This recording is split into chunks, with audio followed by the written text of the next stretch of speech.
Hello everyone and welcome back to the Global Power Dynamics. I'm Lokman Karadag and today we are going to discuss one of the most strategically critical regions of the planet Earth, East Asia's tense water. From the South China Sea to the East China Sea, from North Natuna Sea to the Western Philippine Sea, these maritime zones from what many now calls maritime cockpit of the global economy. Based on several estimates, over 5 trillion of the US dollars in trade flows through these waters every year. A crisis happened here is merely not just a regional crisis, it will be a global economic cardiac arrest. Over the last 2 decades, these waters of East Asia have become front lines of the great power competitions, territorial disputes between the stakeholders of the region, the part of the military modernization and shifting alliance structure, making them one of the most consequential geopolitical security issues of the 21st century. And today in my live shows to help us to unpack these complex dynamics, we are joining by distinguished guest, Dr. Benjamin Blandin, with deep expertise on maritime security and international law. Benjamin holds a PhD in Politics 2025. His academic professional background is strongly rooted in maritime security and international maritime law. He has completed several advanced trainings as a civil auditor, including the Yeso Academy at the Law of the Sea in 2024, the International Tribunal of the Law of the Sea, ITLOS 2023, the French Naval Academy Center for Strategic Studies at 2021, and the Paris Military Academy, IHDN, 2020. Professionally, Benjamin brings over 15 years of consulting experience, having worked with the major firms such as Accenture, Deloitte, and Capgemini. He has also contributed to critical defense and security projects at Airbus Defense and Space, including work on 6th generation fighter jet development and space-based maritime surveillance. Welcome, Benjamin, and thank you for joining my show today. Thank you, Dr. Karadag, for your invitation. And Dr. Benjamin, just let's go to deep into these East Asia's tense waters, especially around the South China Sea or Western Philippine Sea. Each countries, they name it by each other, and Vietnam, I think, calling East Sea, it's East Sea. From the northern side, Indonesia calling the North Natuna Sea. But I think there is two countries of Southeast Asia on the forefront, one of the Vietnam and the Philippines. They try to deter China. They have disputes over the island. They have disputes over the islets, and maybe they have disputes over some rocks. So can you a little bit tell us what is the strategies of these two countries, of Hanoi and Manila, to deter China? Yes, so first what is interesting is that we always talk about the Chinese claims, thinking about the People's Republic of China. But first point is that it was not the Communist Party of China who created those claims. It was a Kuomintang in Taiwan under the leadership of Chiang Kai-shek. So those claims actually started all the way in the 1930s, but in their more modern version, indeed, Vietnam and the Philippines are at the forefront. So they confronted with Chinese coercion, they have behaved in very different ways. So on the Philippine side, there has been little to no investment in doing land reclamation or militarization of the South China Sea. But the Philippines has acquired about 1,000 boats since 2000, and it splits into 800 RHIBs, meaning rigid hull inflatable boats. So these are inflatable boats up to 50 meters in length, and 200 vessels that we can compare to corvettes, frigates, or high tonnage patrol crafts. So these 1,000 vessels have been acquired from 14 different countries, which led to a certain degree of logistics nightmare. As you can imagine, there's about 100 different models for the engines. You have dozens of cogs, dozens of radars, dozens of everything. On the other side, Vietnam had a much more practical approach. They acquired just what they needed for a minimal intervention force for the Navy. So they have 6 submarines advanced kilo submarines that they acquired from Russia, 2 Gepard frigates, so which are advanced frigates, again acquired from Russia. But they spent literally billions of dollars into reclaiming the lands and militarizing the features that they controlled in those Bradleys. So there was, for this, it really came in sequence on the Vietnamese side. 2014 and 2019, they resisted major attempts by China to infringe on their waters. Then China refocused its attention toward the Philippines. And third point was the COVID. During COVID, there was about half less boats deployed by China than the usual. And Vietnam took advantage of it to start a global campaign of land reclamation, not at just 1, 2, or 3 features, but 13 features at the same time. And it actually worked. So it worked much more for Vietnam than for the Philippines. And when we comparison between these two countries, Vietnam and Philippines, what is the comparison of the land reclamation between these two countries? The Philippines has done literally 0 land reclamation, or just a little bit at T2 Island, their major feature in the South China Sea. But it was just a small airfield. I think it's 1.8 kilometers long. So you cannot deploy fighter jets or bombers or anything like that. You can only deploy small liaison or transport plane. There's a small port that has been deployed, but that would be it. So on this domain, Vietnam is clearly much more advanced than the Philippines. And as surprising as it may seem, China actually, when confronted to a fact that it cannot do anything against, it actually adapts and accepts the situation on the ground. So the same way the Philippines had to adapt to the reality on the ground of China's control, China's had to adapt to Vietnamese control. Because today we are in a situation where Vietnam reclaimed almost 2,000 hectares of land out of nowhere in just 3 years. So what can you do? Either China attacks all of the features at once, or it has to accept their presence. And that's the second option that seems to be the case at the moment. Dr. Benjamin, from here, is it possible to say the Vietnam, when we compare Vietnam to the Philippines, Vietnam seems to more quiet in reclamation or in confrontation with China? I wouldn't say there is more or less confrontation. I would say it's just the way they deal with it. So the Philippines deployed their transparentizing policy, where they display every single incident that takes place at sea. They present photos and videos and facts and so on. In Vietnam, they tend to downplay those incidents or not talk at all about these incidents, but to act anyway. And most of the time, China reacts in an angrily or in an aggressive fashion when put into light. Yes. At the same time, since the main stakeholder is China and it has 9 Dash claims, and later I think it extends to the 10 Dash claims, is it possible to say China doing the same things in the Yellow Sea and the East China Sea? Of course, it has disputes with all the Senkaku Islands with Japan, and in the South China Sea, and also in the Taiwan Strait. Absolutely. So until very recently, these different areas or maritime areas were treated like separate fields of confrontation between China and its neighbor. Like there's the Yellow Sea between China and Korea, the East China Sea between China and Japan, or the Taiwan Strait with Taiwan, and so on.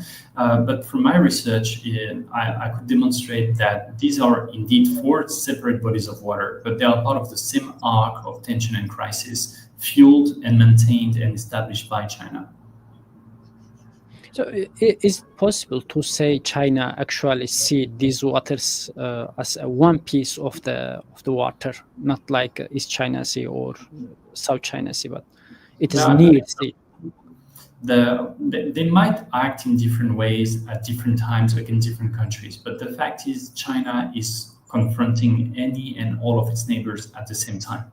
So by default, de facto, these different bodies of water form one unified area of confrontation, because China is operating in each of those 4 area. And moreover, it's interesting to see that now they are doing things against their maritime neighbors. But before that, they were acting against their land neighbors, and every single one of them has had to give back land, to give land to China. Even Russia, even North Korea has had to give land to China.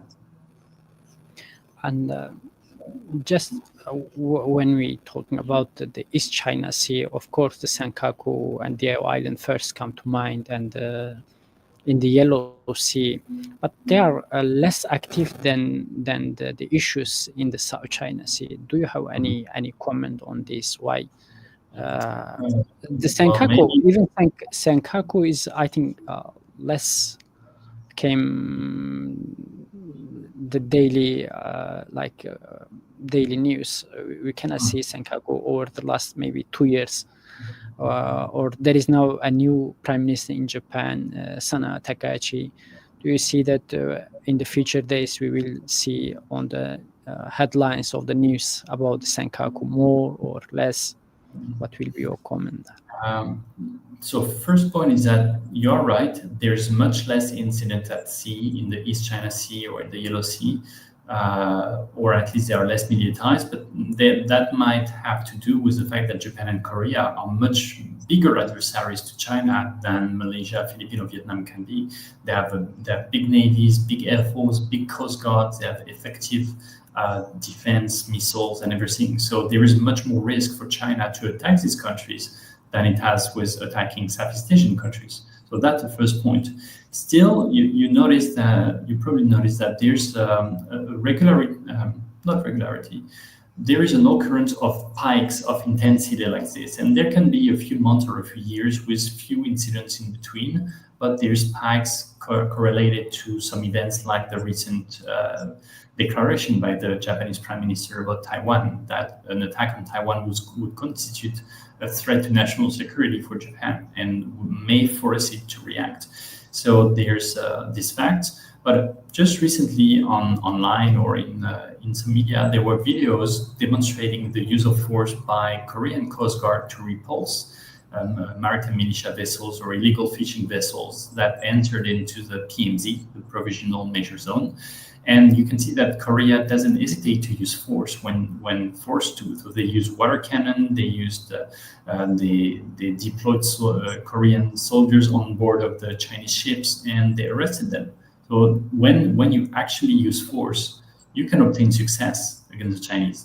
And that's something I observed through my research. One of the only thing China respects is force by its adversary. When you use force, like Vietnam used in 2014 and 2019, China backed down. When Korean Coast Guard use force, China backs down. But if you allow them to operate freely in your water, they will disrespect you. Yes, you made a very good point. You said, the China, South Korea, and Japan is different than the small countries of Southeast Asia in terms of economy and military and technical capacity. But another thing come to my mind: is it possible to say the security architecture of Southeast Asia is different than Northeast Asia? Maybe it has any effect on these countries, or is it possible to say the security architecture on Northeast Asia is more stable than Southeast Asia? That's true in different respects, but still, you would never see Korean Coast Guard vessels coming under the rescue of Japanese Coast Guard or vice versa. So the same way, you don't see Malaysian or Indonesian or Vietnamese fishermen, Coast Guard coming at the rescue of the Philippines when there's an incident. So the architecture is one thing, the solidarity between actors is another one. Still, you are right when we take into consideration like multi-year military or Coast Guard programmation law, or the fact that on the Japanese or South Korean side, the vessels are much more standardized than they are in the Philippines or Vietnam or Malaysia. I mentioned it just previously. In the Philippines, 14 supplying countries: the UK, Germany, Spain, France, Israel, Canada, the US, Australia, Japan, South Korea, Indonesia, China. and the Philippines itself. So 14 providers mean 14 generations, 14 standards, 14 technological set of technological bricks. So of course, when you have so many providers, it's near impossible to maintain and sustain or to repair your boats like another country like Japan or Korea can do with their much more standardized fleets. So that's an important part. Yes, I have just one last questions about these topics. Just for my audience, Dr. Benjamin, when we're talking about the gray zone activities and the Chinese fishers, why these Chinese fishers and small boats always moving towards the south, not north? Is it because of the majority of the fish reserves located in the south around the Philippines? Rather than Actually, East China, the observe, yellow. no, you also observe the presence of the maritime militia of China in the Taiwan Strait and at least possibly in the Yellow Sea. Curiously enough, not in the East China Sea. That has to do with the fact that after the creation of the new China in 1949, all of the modern boats that could have served to build a navy were taken away by the Kuomintang to Taiwan. So de facto, the first fleet, the first navy that China has was the maritime militia. And at that time, the Americans had an overwhelming superiority in the East China Sea because of their bases in Japan and Korea, and also the goals of China back in the 1970s and 80s were to expand their presence in the South China Sea. So they used the maritime militia to take over the parasols. They used again the maritime militia in '88 against Vietnam to take control of the Spratlys. So that's for the historic part. But now, in terms of capacity, we always hear that China has a formidable 400 ships navy, 150 ships coast guard, and so on, which is true on paper. In fact, when you look at numbers, out of 400 vessels, the Chinese Navy has 200 coastal crafts. So we are talking about torpedo boats, gunboats, missile boats, and so on, that can operate in the territorial sea or maybe a little farther, but they cannot go to the high seas. So if we compare standardized navies with corvettes, frigates, and so on, the high seas navy of China is more 200 vessels. And these vessels are actually stretched quite thin. First, we need to take into consideration the 4 cycles of the Navy: the repair and modernization cycle, the training cycle, the operation readiness cycle, and the deployment cycle. So even if you shrink a little bit those processes, let's say that out of 200 vessels, probably you can deploy 120 vessels at the same time. But you need to deploy them in the Bohai Sea, the Yellow Sea, the East and South China Sea, the Taiwan Strait, the 2 naval bases in Djibouti and Rim, Cambodia, regular exercises with the Russian, Iranian, and Pakistani Navy, the anti-piracy mission off the coast of Yemen, and some occasional escapades in the Pacific Ocean and the Indian Ocean. So when you take all of this into consideration, plus the fact that on average, the Chinese Navy doesn't have a full crew for each of its ships, it means that it's stretched very thin and needs other actors to do the mission that a normal Navy should do. So it uses the Coast Guard, of course, but the Coast Guard 150 vessels is submitted to the same constraints than a Navy, which ultimately explains why they need the maritime militia. The maritime militia is not there as a proof of strength of overwhelming force, but it is there to compensate for the lack of ships that are actually available. So that's a very important fact. And by the way, the Coast Guard and the maritime militia, it's official now, have been militarized in 2021, and they are now under the control of the People's Armed Police, the PAP, which itself is under the Central Military Commission, the CMC, which makes that those 2 forces are actually now official auxiliary forces to the PLA.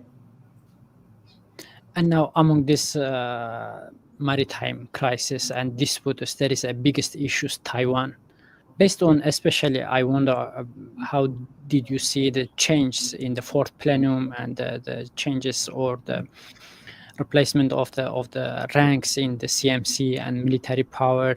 How do you see, based on these developments, the future of Taiwan? Many speculations. Some experts of observers, they give dates like 2027, the China will invade Taiwan. How do you see these developments? Especially, I wonder about the developments of the fourth plenum. The many some high-ranking generals removed from they are previously belonged to the Eastern Theater Commands, which are responsible to the Taiwan. And on the other hand, there is a United States, and there is a change, important change of the Prime Minister in Japan now. There is a Sana Takagi. They have more different approach, maybe Shinzo Abe and other Prime Minister of Japan toward Taiwan or whether toward Beijing. How do you see all these developments, and what will be the future of Taiwan or all the cross-strait relations? Well, in the small circle of maritime security, we have heard a lot about this 2027 date. So personally, I do not believe in it for different reasons. The first one is that they don't yet have the number of boats for amphibious operation that they would need to do a really convincing, forceful landing in Taiwan. Second of all, there's a point that you mentioned yourself about all those officers, high-ranking officers that have been arrested for anti-corruption charges. It's actually quite a disturbing fact, because if you remember, when Xi Jinping arrived in power back in 2013, he launched this massive anti-corruption campaign, the campaign against the flies and the tigers, as they call it. And they arrested hundreds, if not thousands, of officers from different ranks. And they were replaced by officers handpicked by Xi Jinping himself. But now, and it's been a few years already, that officers are being demoted or disappears, and then they appear on the court of justice and being accused of this and that. So if the officers handpicked by Xi Jinping to replace people arrested for corruption are themselves arrested for corruption, and then their replacement are again arrested for corruption, it starts to be a little bit complicated to have a functional Navy or Air Force or just ground forces as well. Also, so that's the second point. The third point is that there's a certain degree of confusion that has appeared within the naval forces, especially the amphibious capacity forces in China, because not only has the PLAN been tasked with developing a formidable amphibious capacity, but the ground forces and themselves, and even the Coast Guard, has been charged with developing their own capacities. On top of this, they are mobilizing civilian capacities to serve eventually for amphibious operations. We are talking about vehicle carriers, ro-ro vessels, civilian cargo, and so on and so forth. So how do you make all these forces cooperate in one single amphibious force?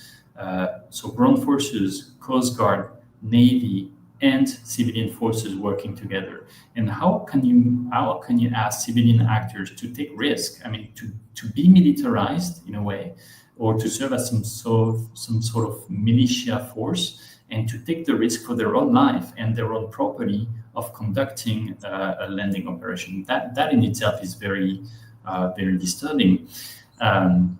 And finally, if you saw some of those civilian capacities, especially the barges or the cargo, they don't have a roof, they don't have self-defense capacities. So any missiles or rocket or drone or loitering ammunition could create severe damage to those vessels and their cargo, either equipment, troops, or vehicles. So there's some sort of a shadow of doubt around the real capacity of China to lead massive capacity.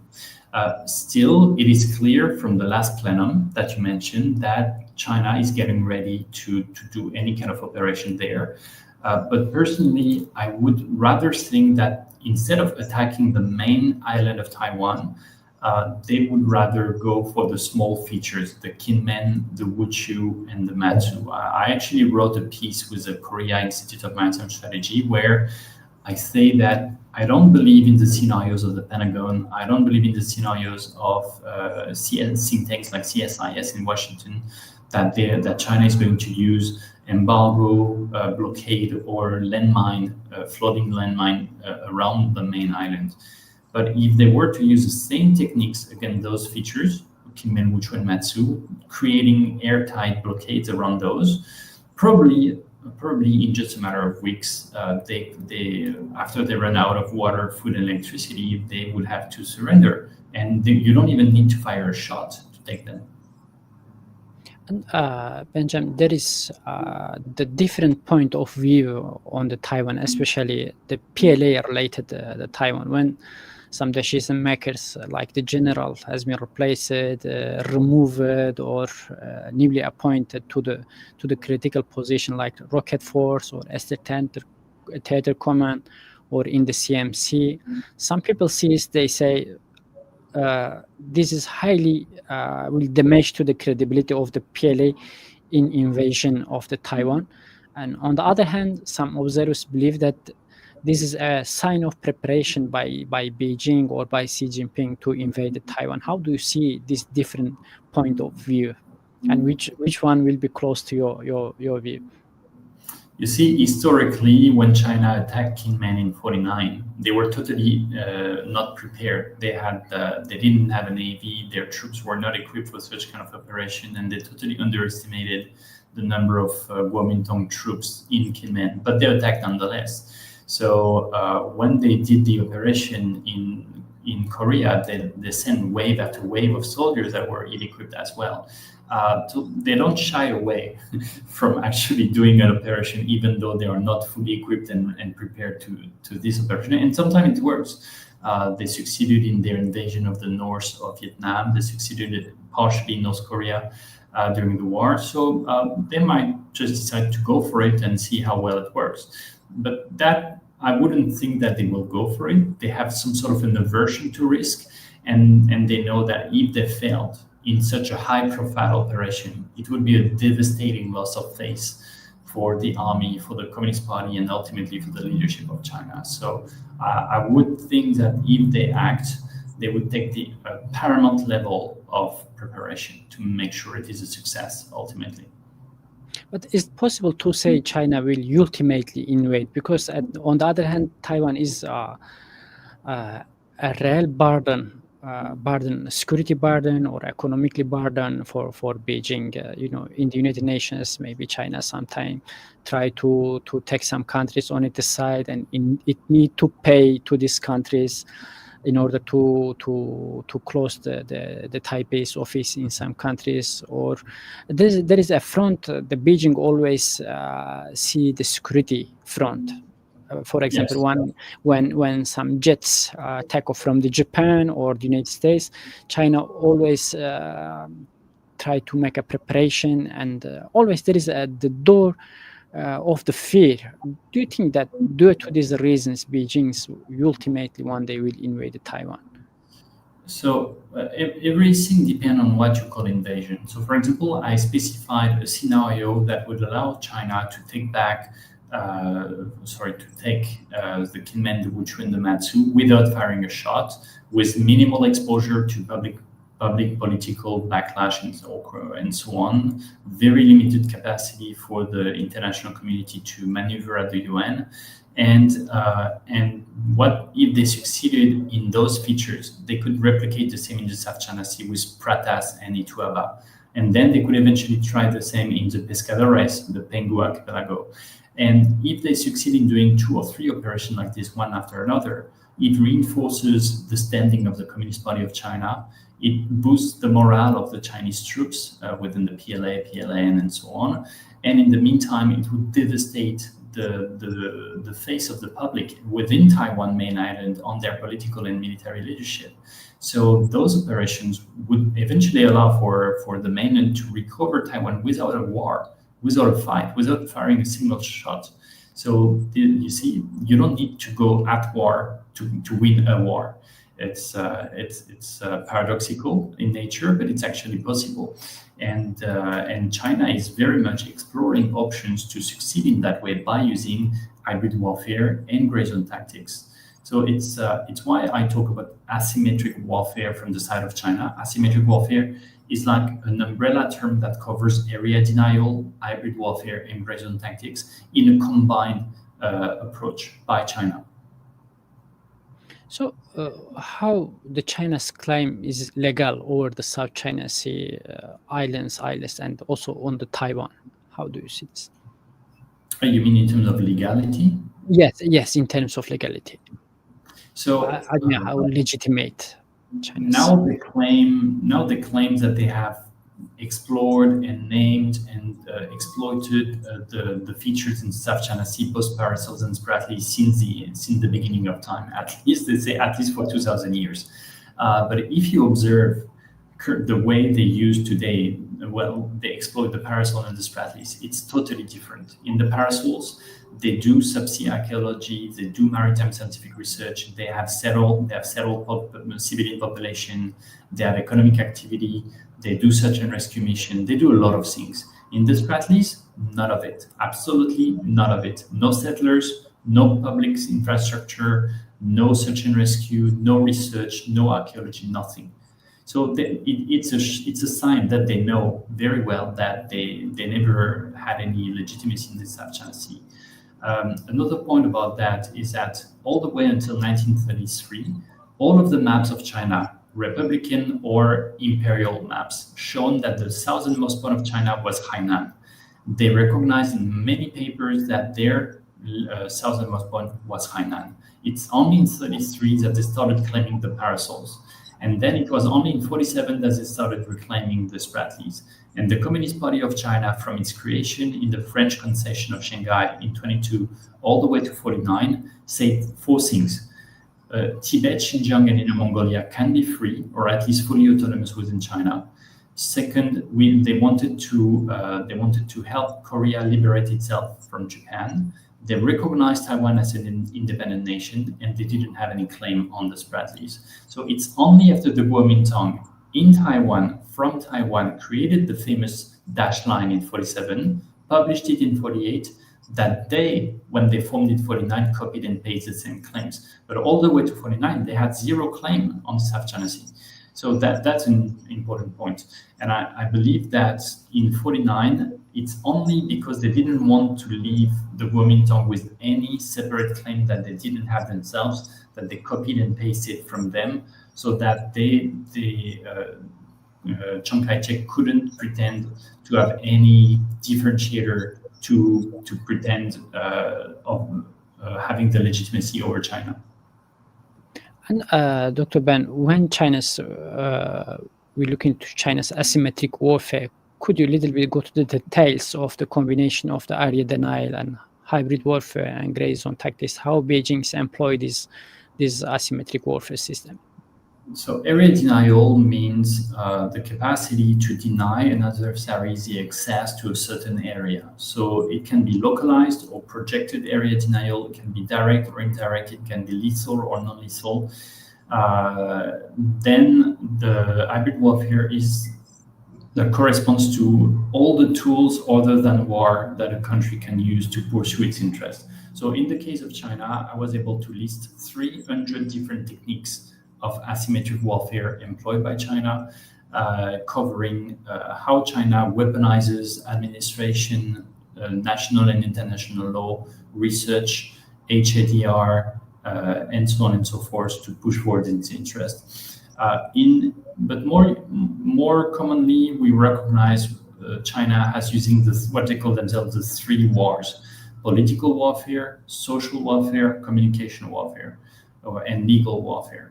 So these are the main techniques employed by China to counter international maritime law and push forward its interest, or at least its narrative. One way is to influence or coerce political actors in another country. Another way is to manipulate the discourse in the media and so on, or no more and more by using influencers in social media. And legal warfare is, for example, recently they created this IOMED institution in Hong Kong, International Organization for Mediation, which is directly meant at countering the the Permanent Court of Arbitration, the PCA, the International Court of Justice, the ICJ, or ITLOS, which are the three officially sanctified means of resolution of disputes provided by UNCLOS. And China's growing use of unmanned and unconventional platforms, naval actors, how is the situation most recently in East China Sea or in South China Sea? What is the latest situation of China's using of these platforms? That is directly part of their asymmetric warfare along the first island chain and even beyond in the Indo-Pacific or in the Arctic Ocean. So China has devised a strategy which is meant at countering international maritime law by using actors other than how to call them, let's say legal actors. Legal in the sense that the Navy, the Coast Guard, and the maritime militia have a legal existence in China. So they use more and more auxiliary fleets like long-haul fishing fleets, research vessel fleet, hospital ship fleet, icebreaker fleet, intelligence gathering fleet, and there's a sixth one, but I think I forgot about it.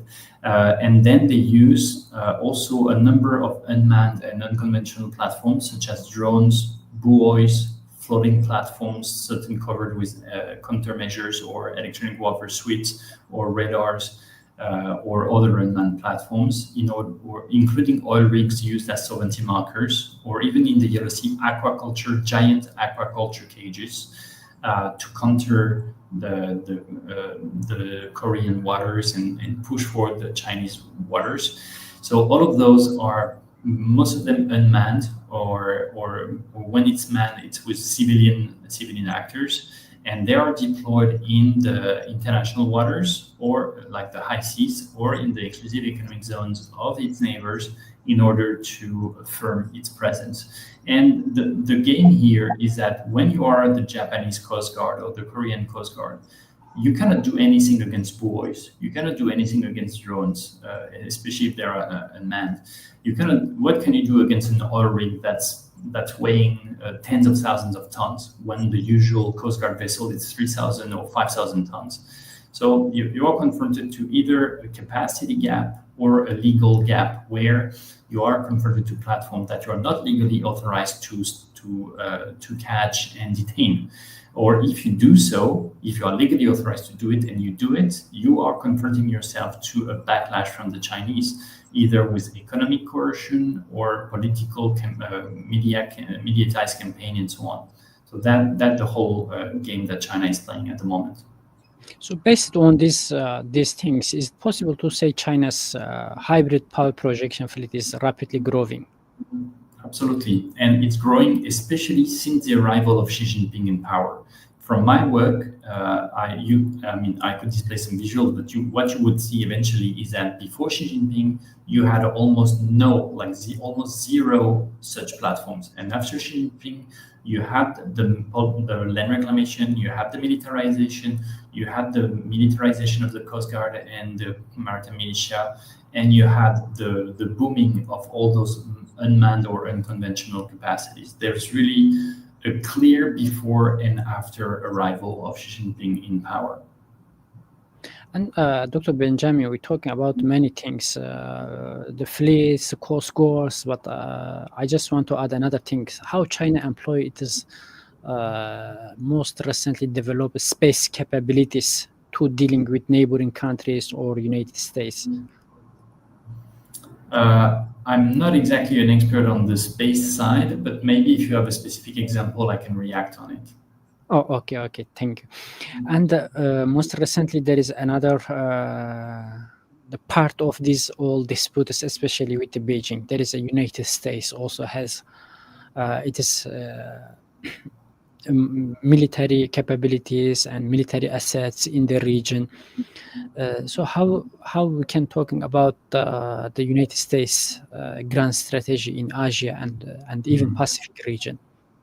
Well, it's a very good question that allows me to balance a little bit the China discourse.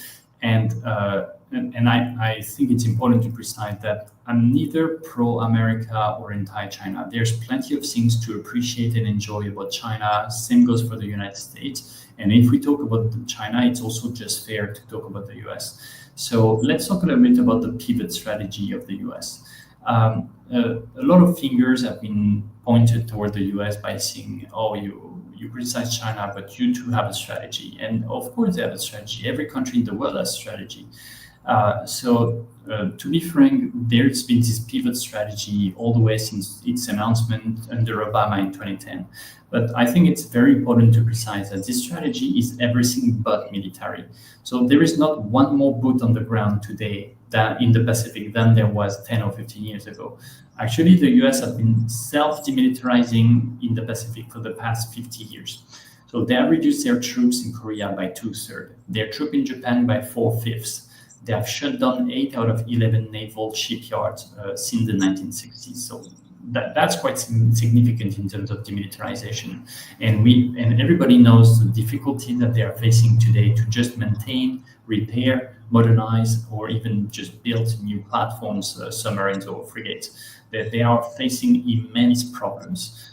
Not even counting for the ballooning of the price. Now every unit of equipment of the US today is double, triple, or more the cost of what it was just 20 years ago. So that's also an important problem. But behind the pivot, the whole strategy, the whole philosophy of the US is two-pronged. The first one is empowerment and support of allies and partners to take on their own difficulties by themselves. So they help them financially, they give away all decommissioned platforms, they help financially, they provide intelligence, they do these kind of things. But ultimately, they don't have bases, American bases in the Philippines or elsewhere. The only place where there's American bases is Japan and Korea. But what they have attempted at doing recently is obtain and negotiate capacities to use platforms in those countries, whether naval bases or air bases, to build over-the-horizon radars, like in the Palaos and Micronesia, or to share intelligence, like with Australia, the Five Eyes network or the Echelon network, these kind of things.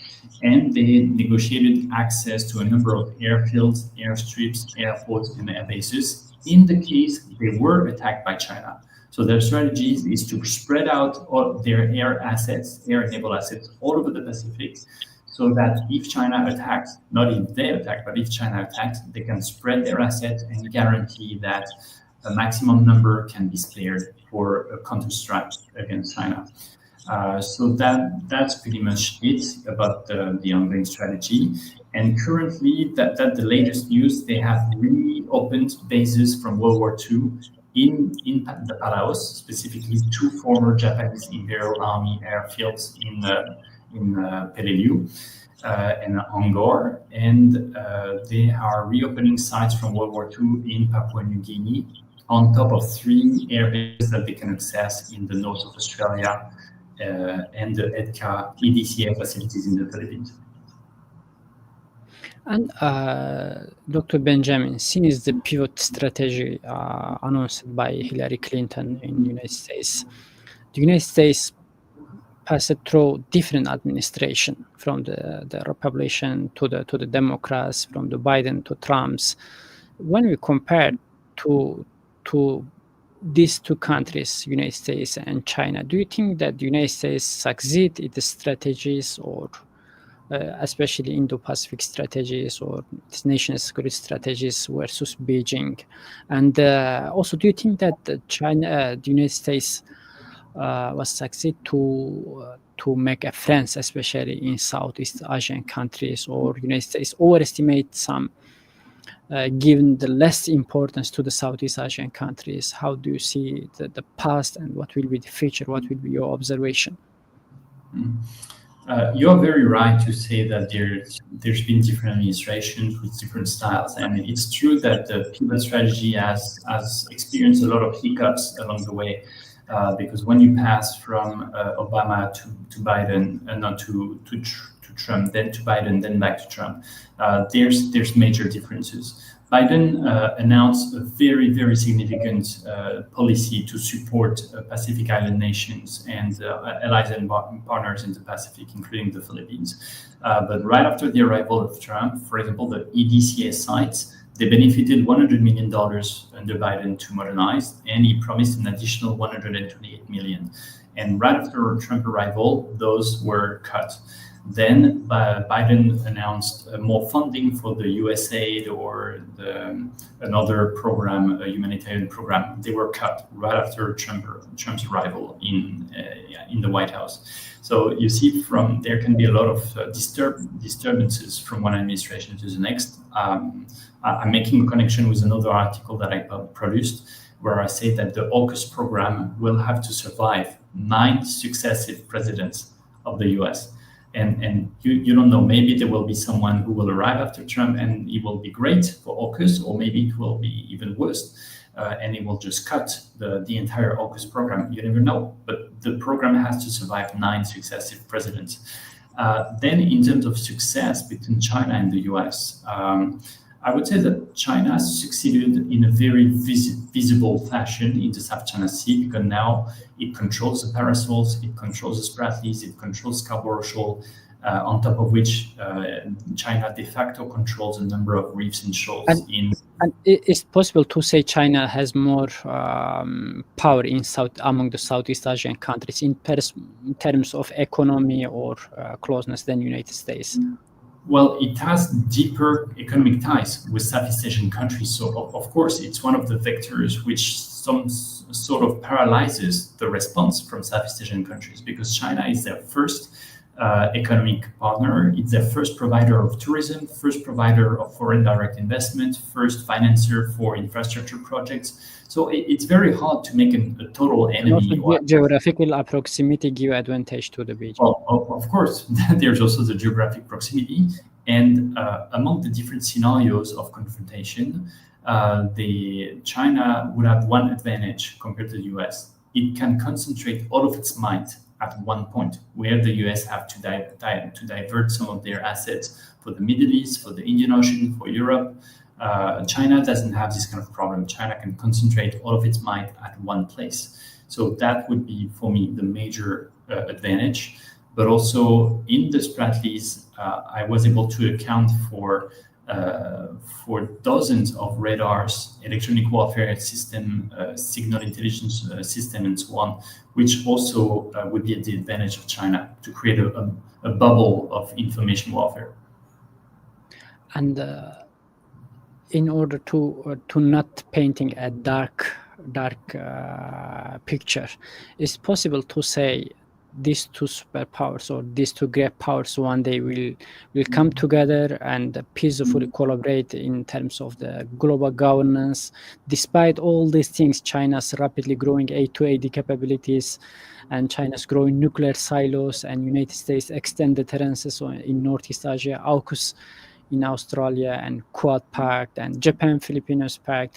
Despite all these military frictions, do you believe that these countries one day will resolve all the problems between them to peacefully and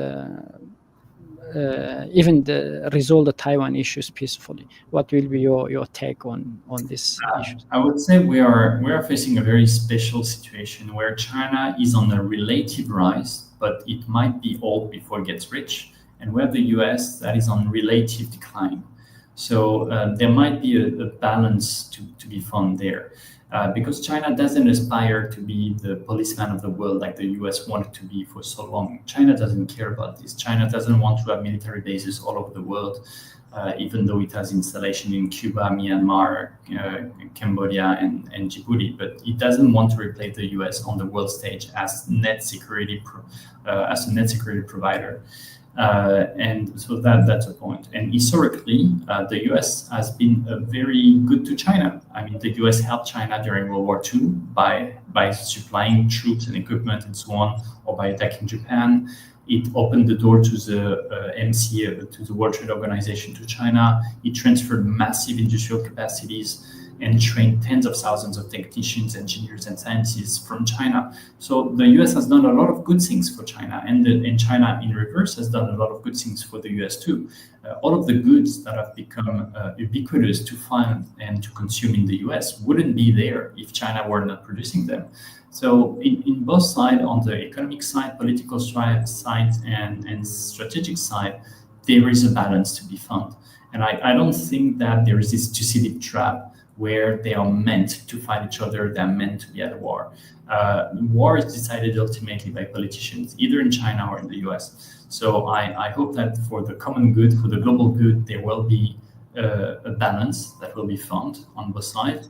Otherwise, the entire world will suffer because of it. And just one number, Bloomberg estimated that if there was to be a high intensity conflict in the Taiwan Strait area, whether in the West Philippine Sea or in the Taiwan Strait or over Taiwan, if it was to last beyond a few weeks, it could cut up to 40% of the world GDP. So that, I think, the entire world would rather avoid.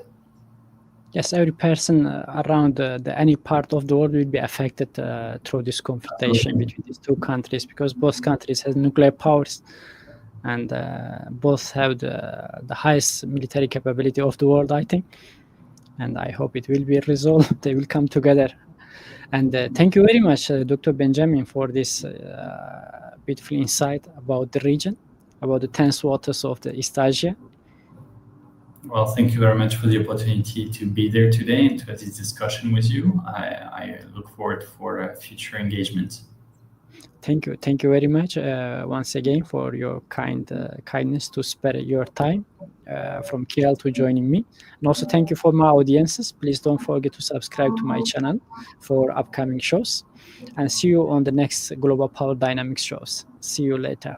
Goodbye. Goodbye.